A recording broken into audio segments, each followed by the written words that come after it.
Bonjour, je m'appelle Boris Varnieux et je vais vous parler pendant quelques instants de mon premier court-métrage qui s'appelle Marianne.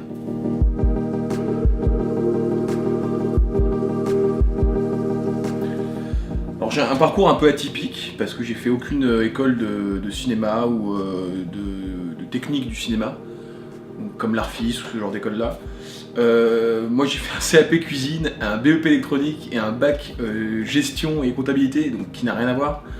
Et un jour j'ai découvert une école qui est dirigée par Joëlle Sevilla, que vous avez sans doute peut-être vu dans Kaamelott. Elle joue la mère de Guenièvre, elle joue Dame Célie. Et donc, elle tient une école qui s'appelle l'Acting Studio, et ma route m'a amené à cette école. Marianne est venue au monde, on va dire ça comme ça, après, dans mon école, l'Acting Studio, en début d'année, on a ce qu'on appelle les seuls en scène.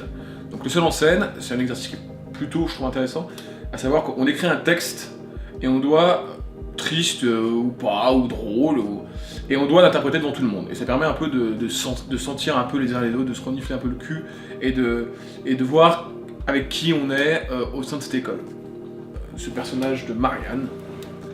Et là est venue toute une histoire que j'avais envie de raconter, toute une partie de la société que j'avais envie de...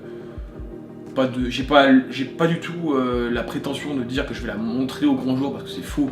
Les gens, je pense, ont les yeux grands ouverts, même si ils regardent pas à la loupe cette partie-là de la population. Et j'avais à cœur de raconter ces gens-là avec qui j'ai beaucoup de points communs. Et mon histoire est venue de là. Cette histoire, c'est l'histoire d'une jeune femme qui s'appelle Marianne, et qui va révéler une vérité qui va être très dure à encaisser de la part de ses proches, et ses proches vont avoir des réactions multiples et variées. Voilà. Aronofsky, Kubrick, je suis un peu classique, je suis un peu vieux jeu, j'ai une admiration sans fin pour Al Pacino.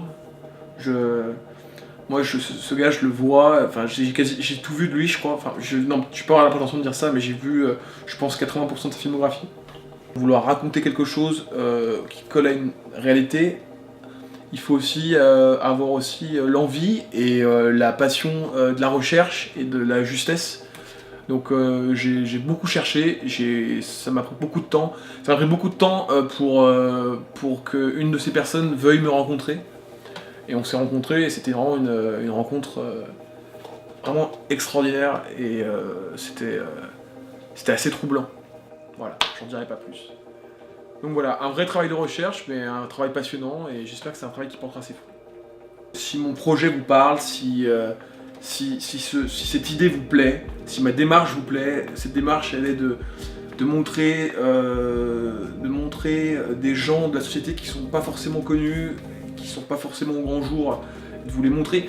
Je suis désolé, je suis un peu vapeureux sur le scénario parce que j'ai pas envie de vous gâcher la surprise et j'ai un peu du mal à le résumer, et pourtant il y a un scénario, il est concret, il est physique, il fait 30 versions et il est là, mais il y a vraiment des choses que j'ai envie que vous découvriez au fil du film, et c'est pour ça que j'évite un peu de trop en donner. Moi j'ai commencé dans ma chambre à regarder Orange Mécanique à 9 ans, et à 15 ans j'ai découvert Fight Club, et je me suis mis un peu à rêver, et je me suis dit, et si je racontais des histoires? Et c'est un peu ça qui se passe, c'est vous dans votre salon qui est là en train de cliquer sur un truc et de tomber sur cette vidéo, et puis vous avez le moyen de pouvoir réaliser le rêve des gens. Si vous voulez nous donner un coup de main, nous aider, c'est avec un grand plaisir, et j'espère qu'un jour on se verra autour d'une bière, et avec un t-shirt Marianne que vous aurez reçu en guise de récompense, en plus de votre nom au générique, et qu'on pourra discuter de ce qui va, de ce qui va pas, de ce qui vous a plu, et voilà.